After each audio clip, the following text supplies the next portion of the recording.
కారం రంగు రుచితో ఉంటుంది. ఆచి మిరపపొడి అదరగొట్టే కారం రంగు రుచి. మొన్న బడా నిర్మాతలు, సండే చిన్న నిర్మాతలు, మండే ఫెడరేషన్ నాయకులు ఒకరి తర్వాత ఒకరు చిరు ఇంటి తలుపులు తడుతున్నారు. గత కొన్నేళ్లుగా సాగుతున్న సమ్మెకు మెగాస్టార్ సమక్షంలో పరిష్కార మార్గం ఏమైనా దొరుకుతుందా? టాలీవుడ్ లో సమ్మెసగా ఎలా ఉంది చూసేద్దాం పదండి. రోజులు దొర్లుతున్నాయి కానీ సమ్మెకు తెరపడటం లేదు. చాంబర్ పెట్టిన 4 షరతులు ఇప్పుడు ఫెడరేషన్ ముందున్నాయి. వాటి గురించి సోమవారం 24 క్రాఫ్ట్స్ తో చర్చించడానికి రెడీ అవుతోంది ఫెడరేషన్. ఆల్రెడీ బడా నిర్మాతలు మెగాస్టార్ ని కలిశారు. ఆదివారం చిన్న నిర్మాతలు కూడా వెళ్లి తమ సాధక బాధకాలను చెప్పి వచ్చారు. ఫెడరేషన్ సోమవారం అపాయింట్మెంట్ తీసుకుంది. మెగాస్టార్ జోక్యంతో పరిస్థితులు ఏమైనా మెరుగు కనిపిస్తుందా? ఇండస్ట్రీ సమస్యకు సంబంధించి చాంబరే నిర్ణయం తీసుకోవాలని ఇదివరకే చిరు చెప్పారు.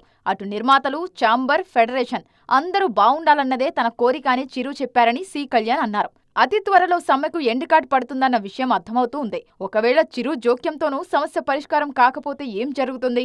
మంగళవారం అన్నపూర్ణ 7 ఏకర్స్ దగ్గర ఫెడరేషన్ సభ్యులు హాజరవుతారు. తమదైన శైలిలో నిరసన తెలపడానికి సిద్ధమవుతున్నారు. తర్వాతి కార్యాచరణని కూడా అక్కడే ప్రకటిస్తారన్నది కృష్ణానగర్ కబురు. విషయం అంత దూరం రాకుండా మెగాస్టార్ ఆధ్వర్యంలో పరిష్కారం అవ్వాలని కాంక్షిస్తున్న వారి సంఖ్య గణనీయంగా ఉంది. కారం రంగు రుచితో ఉంటుంది. ఆచి మిరపపొడి అదరగొట్టే కారం రంగు రుచి.